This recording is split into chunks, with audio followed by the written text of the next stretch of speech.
Karen, 35 ans, ne s'est toujours pas remise du drame de sa vie, la mystérieuse disparition de son père. C'est fait de mon père avec moi sur les genoux. Là, il devait avoir peut-être 27, quelque chose comme ça. Moi, j'avais 2 ans. Ça, c'est peu avant sa disparition. Ça fait combien de temps que vous n'avez pas de nouvelles de votre père? Ça fait 8 ans. Ouais, ça fait 8 ans. Vous pensez qu'il a disparu, Je pense que Fatima l'a tué, ouais. Fatima Anchad était la compagne du père de Karen. Une très belle Marocaine, charmeuse et élégante. Aujourd'hui âgée de 60 ans, elle est en prison à Fleury-Mérogis, mise en examen pour l'assassinat de l'homme qui partageait sa vie.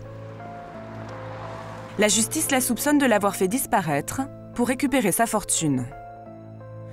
Du fond de sa cellule, elle clame son innocence et écrit de longues lettres à Karen. Je suis mal parce que je n'ai rien fait et vous pouvez me croire, je suis innocente dans cette affaire. Et je prie Dieu de me rendre cette justice.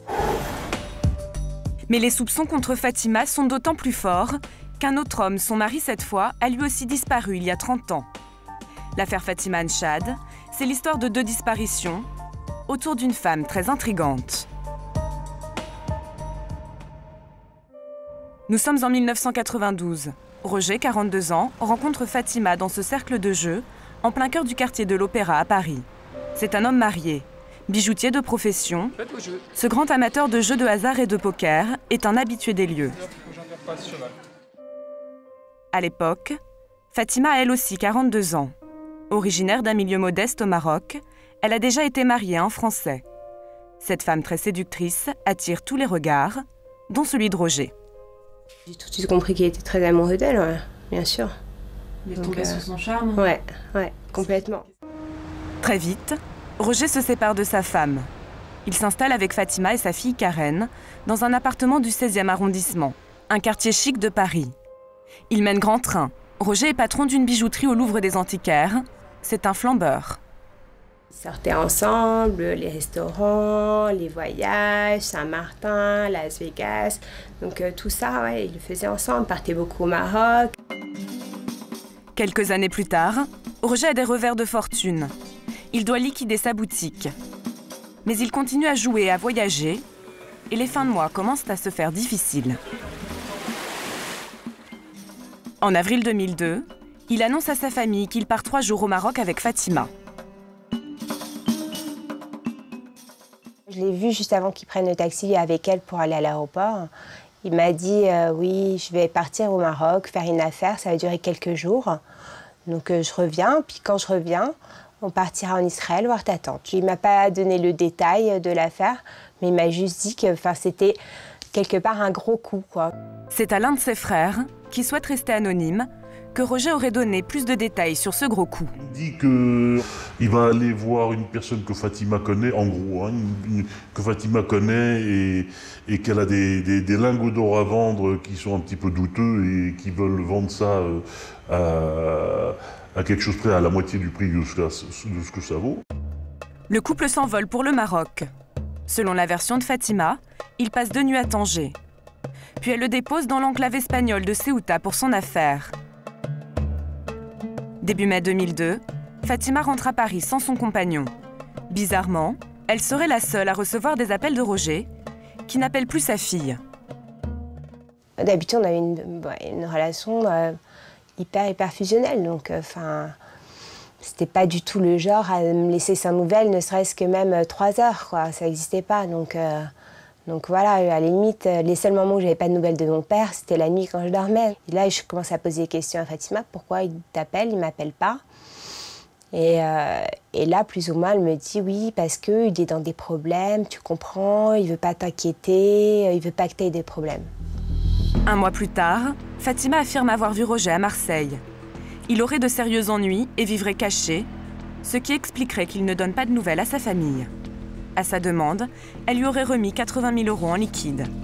Et pour prouver qu'il est bien vivant, elle fait écouter à ses proches un enregistrement téléphonique avec la voix de Roger. Ça disait « Oui, allô chérie, oui ça va, écoute, je t'entends mal, il y a de la grisaille sur la ligne, bon, on se rappelle ».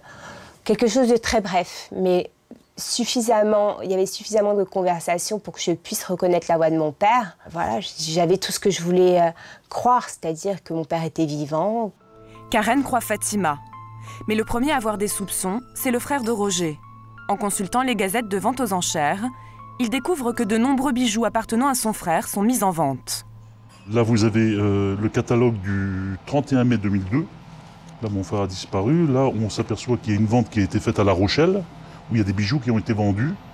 Là, il y a une montre qui a été mise en vente publique. Là, vous avez une broche, vous avez une bague, toi et moi, rubis et diamant. Vous avez une paire de boutons de manchette. Ce qui m'a perturbé le plus, c'est lorsque j'ai vu la montre de mon frère passer en vente publique. C'était une montre de collection dont il était tombé fou amoureux et qui portait tous les jours du mois et de l'année. J'ai compris qu'il y avait eu un malaise et j'ai compris que je ne verrais plus mon frère. Pour lui, Fatima aurait fait disparaître Roger lors de leur voyage au Maroc. En juillet 2002, il porte plainte pour enlèvement et séquestration. Les enquêteurs examinent alors les comptes de Fatima. Ils découvrent des mouvements de fonds suspects. Le stock de bijoux de Roger a été presque entièrement liquidé. Colliers en platine, broches en or et diamants ont été revendus par Fatima. En moins d'un an, plus de 300 000 € transitent sur ses comptes. Pour Maître Buchinger, l'avocat du frère de Roger, Fatima aurait fait disparaître son compagnon pour s'approprier tous ses biens. Même les meubles ont été vendus aux enchères et expédiés au Maroc. Il ne reste plus rien, strictement rien. Tout a été vendu, l'argent a été mis sur les comptes lorsqu'il s'agissait de chèques. Le crédit de ces comptes a été décaissé par centaines de milliers d'euros. De toute évidence, il s'agit d'un crime crapuleux. Face aux accusations, Fatima affirme qu'elle a vendu les biens de Roger sur sa demande express, comme le précise son avocat, Maître Garbarini. Monsieur Baldesson avait contracté des dettes importantes. Il a fallu régler les gens qui réclamaient l'argent. Il a fallu faire face aux créances. Et elle a fait face aux créances. Voilà, c'est tout. En vendant les bijoux. En vendant ce que Roger lui avait laissé et lui avait dit de vendre. Vérité ou affabulation, Fatima se dit même rackettée par des proches de Francis le Belge, le célèbre parrain du milieu marseillais que Roger aurait fréquenté. Pendant 5 ans, l'enquête piétine. Puis coup de théâtre en 2007. À Marseille, les enquêteurs découvrent que l'enregistrement avec la voix de Roger est un faux. C'est un ingénieur du son qui l'a réalisé à la demande de Fatima. Nous avons recueilli son témoignage en caméra cachée. J'ai été abusé par quelqu'un qui est venu me raconter une histoire de fou. Moi, il me disait qu'il y avait des voyous qui le cherchaient, tout ça, qu'il avait devait beaucoup d'argent, des gens de la mafia. Bon. Voici comment, à l'époque, il a fabriqué l'enregistrement. C'était un message qu'elle avait eu sur son répondeur de maison, sur une micro-cassette. J'ai refait le montage et qu'elle a mis sur son téléphone portable. C'était quoi là, en 2 minutes. Mais ça se fait, je veux dire, sans matériel, avec la mini-cassette. Je suis un pro. Le message est très bien fait. Pour Karen, qui pendant 5 ans a cru à l'innocence de Fatima, tout s'écroule. La seule chose sur laquelle tout reposait, c'était ce message téléphonique. Quand j'ai compris que c'était un faux, tout s'est assemblé. Suite à la découverte de ce faux enregistrement, Fatima est mise en examen pour vol, escroquerie et assassinat. Elle est incarcérée. Il y a quelque chose qui va renforcer considérablement les soupçons des policiers. En fouillant dans le passé de Fatima, ils se rendent compte que son mari, Michel Cronier, a lui aussi mystérieusement disparu il y a 30 ans. Cette première grande histoire d'amour avait débuté en 69. Fatima avait alors 19 ans. Elle vivait avec ses parents, une famille de pêcheurs d'Agadir, quand elle avait rencontré Michel, qui travaillait au Club Med. Ils s'étaient mariés, avaient eu 2 filles et vivaient ensemble au Maroc. Mais leur idylle ne va pas durer. En 79, Fatima quitte son mari et part en France avec un autre homme. À l'époque, Chantal, une amie de Michel, héberge le mari délaissé avec ses 2 filles pendant presque 1 an. Là, il dormait là avec une fille de chaque côté. Il était terriblement attaché à ses filles, c'était la prunelle de ses yeux, il y avait une grande symbiose, ses filles, c'était tout. 8 mois plus tard, Michel part travailler en Guadeloupe. Il emmène ses filles avec lui. Fatima les rejoint. Elle affirme qu'elle veut recoller les morceaux, reprendre la vie de famille avec son mari. Mais quelque temps après, Nouveau rebondissement. Fatima rentre seule en France avec ses 2 filles.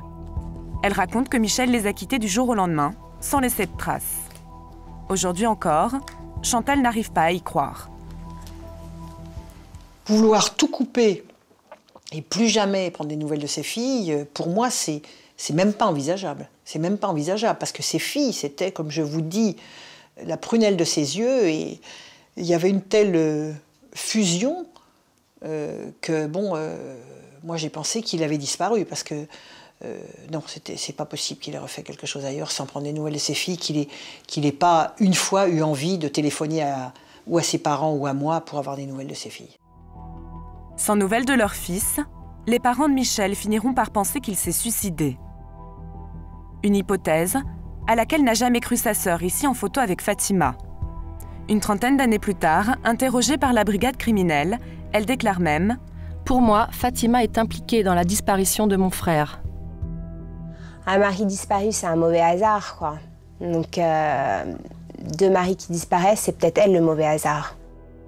Mais pour l'avocate Fatima, il s'agit véritablement d'une coïncidence. On est en train de parler, d'accuser une personne sur un fait qui n'est absolument pas établi. C'est quand même incroyable, cette affaire.